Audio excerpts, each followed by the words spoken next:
Hello guys, today I will be presenting the social media and its effects on the human mind. I'll be presenting to my mother, and I have this little slideshow here for her. Okay, so what do you guys think about social media and its effects on the human mind? Do you think that it has a lot of positives, it has a lot of negatives? Today I will be telling you about the negatives that it has on people and their mindsets and their behaviors and all that fun stuff. So one of the social media negatives that I found on the internet that statistically was proven that it has an impact on someone's image and their life. So say you go on Instagram and you see a picture of like a model, but you're kind of like overweighted, but you're not really happy with yourself. You would think like, oh, I need to like make my life more realistic towards theirs. So that's just one effect that social media has on someone's mind, and that can make them depressed or feel anxiety or some type of like emotion that they wouldn't normally feel because they're not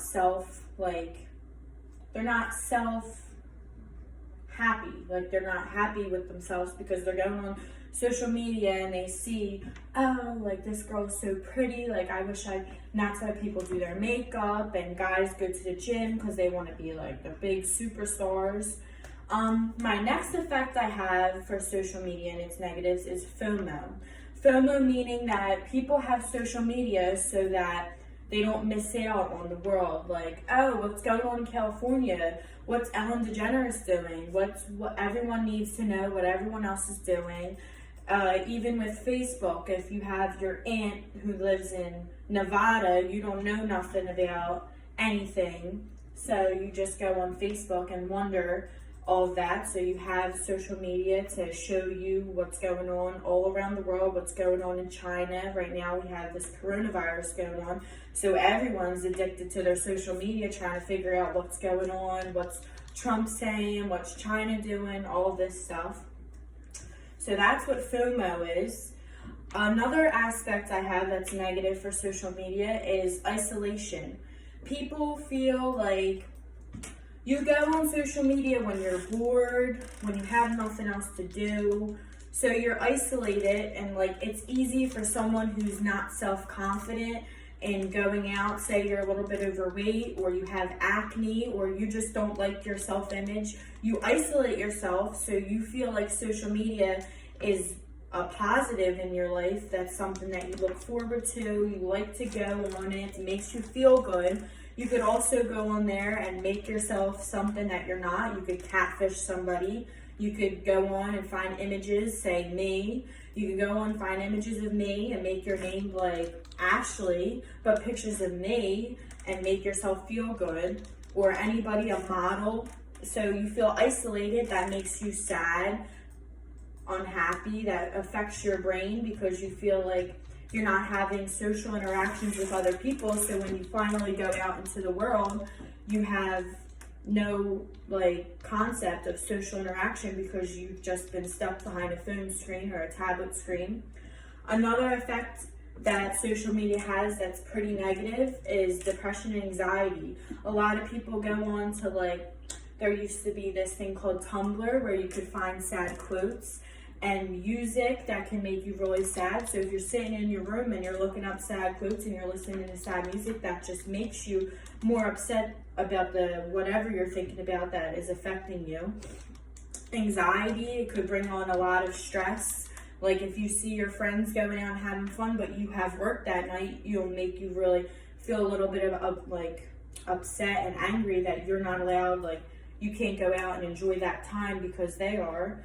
Other depression, anxiety is like seeing if like you're on Instagram and one of your friends' grandfathers passed away, and then it brings up memories of your grandfather if he's passed away, or if he's still alive, it brings you like to it just has like a negative effect on the brain and the mind behavior of depression, anxiety, where it just brings it all out. Another aspect is cyberbullying. This one is a huge one. It's statistically proven that cyberbullying is a huge negative aspect with social media.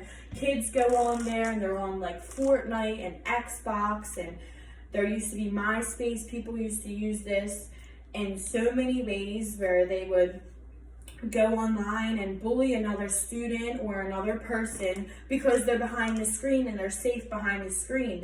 They usually call it like a comfort blanket. Your phone or your tablet or your computer is your comfort blanket because nothing's going to affect you. But in the same sense, it's affecting somebody else and what they're doing because you're bullying them. You're behind a screen and they don't see your face, so they don't know who you are. You can go out and say anything. You can say anything you wish to do, anything you wish to say, anything. Lastly, well, there's a couple more things that affect social media and the behavior of your brain, of self-absorption, which is being home and isolating. It's kind of like isolation, but you're like at home and you feel self-confident because you're on Instagram, you're on Snapchat, you're taking videos and pictures with filters on, and you can edit this and that, and you feel so confident because you look like the model in California. It's just all mental stuff that social media brings onto someone's life because they don't have that or look like that or have like the money to go get plastic surgery and all that stuff. So a couple more things that social media has affected is it's really common for adolescents like myself or someone younger than me to be influenced by numerous accounts that like you have, like again, the models, the bodybuilders, all of that affects like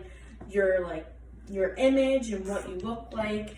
It also affects your sleeping. There's like a statistics that I found while I was researching this that it affects some type of sleeping disorder where you're always constantly thinking of, how am I going to look better? How am I going to do this? How am I going to do that? How am I going to fit in? What am I going to do next?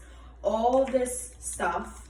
And it also affects eating disorder. I found that is another statistically proven that it affects someone's eating disorder by their image again. Oh, I'm overweight, so I'm going to starve myself to look like the model. It's just all self-written. You just have to look at it. So let me know what you guys think. Do you have any questions, Mom? Do you use social media a lot? I do use social media a lot, but I don't go on there for anything like to improvise or make me self better. I just go on there for fun, just like anybody else would. But in some cases, many people go on there for other reasons. Is there anything else? What should people do to make this less? I feel like people should start interacting with each other more, like text them, like, oh, you want to go out to dinner? You go out to dinner nowadays and you just see people on their phones. Nobody's interacting, nobody's doing nothing. So I feel as though they should just start interacting more socially, getting together more. And I really hope that my facts have influenced you guys to look at social media in a different way and start using it better. Thank you.